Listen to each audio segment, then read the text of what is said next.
Mohon bimbingannya Ustadz, kenapa orang-orang yang berusaha mengikuti sunnah atau jalan Nabi dan sahabat cenderung dikucilkan dari komunitas atau lingkungan masyarakat atau pekerjaan pada umumnya, atau dilihat seperti orang asing, misal karena beda amalan ibadah dari kebanyakan orang.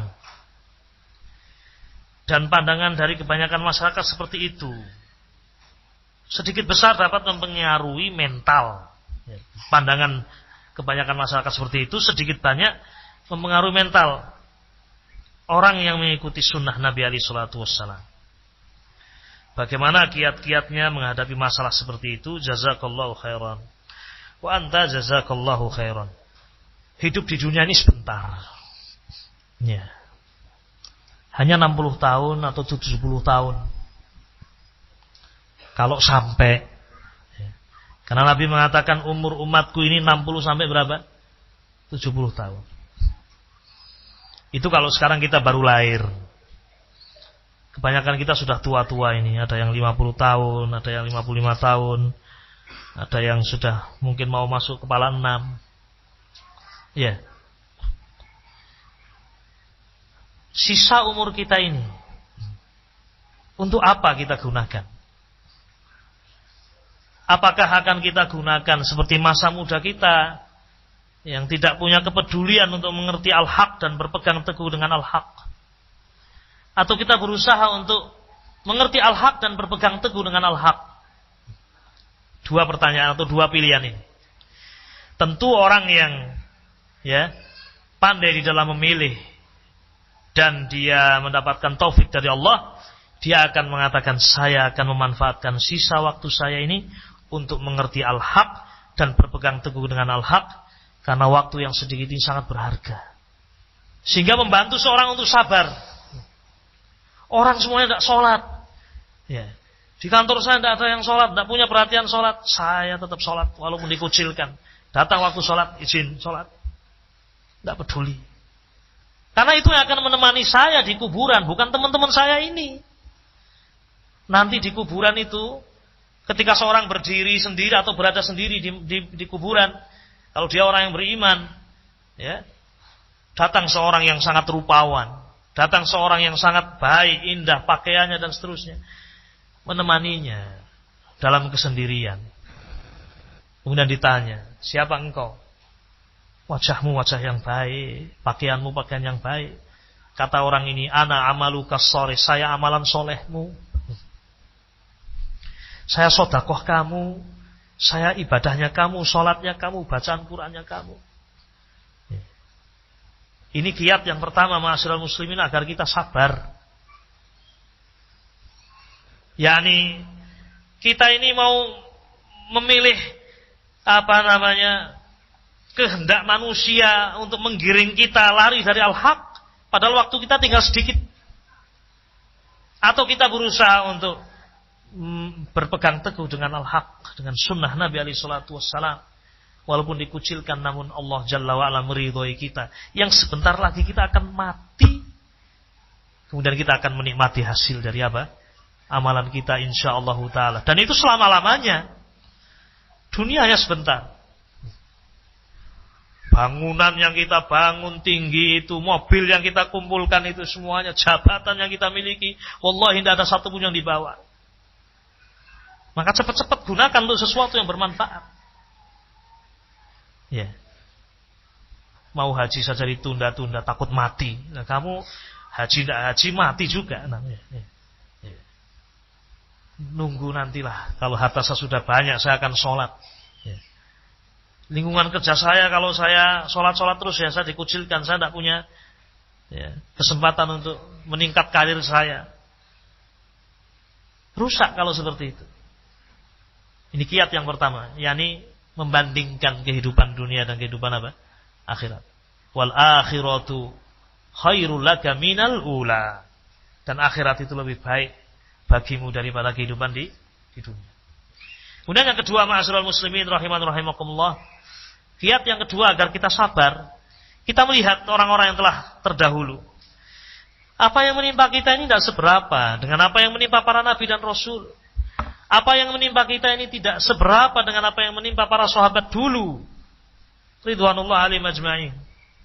Ada yang disiksa, disuruh keluar dari Islam, disuruh untuk meninggalkan Rasul alaihi salatu wassalam, diboikot, macam-macam. Ya. Bilal bin Rabah diikat, ditaruh tengah panas yang demikian terik, batu ditaruh di atasnya. Ya. Bainal hayati wal maut, antara hidup dan mati. Ya. Beliau hanya mengatakan ahadun ahad. La ilaha illallah. Tetap Allah adalah satu-satunya ilah. Nabi alaihi salatu wasallam adalah orang yang saya cintai dan saya harus berjalan di jalannya. Ya. Adapun kita baru dikatakan sebagai, ya, Rasul dikatakan sebagai tukang sihir, Rasul dikatakan sebagai pendusta, Rasul dikatakan sebagai orang gila. Ya, Rasul sudah diganggu fisiknya, Rasul sedang sholat, ya, isi perut onta ditaruh di punggungnya Rasul alaihi salatu wasallam, diusir mau dibunuh, diusir dari tempat kelahiran beliau Mekah. Itu yang menimpa Rasul alaihi salatu wasallam, kedustaan demi kedustaan.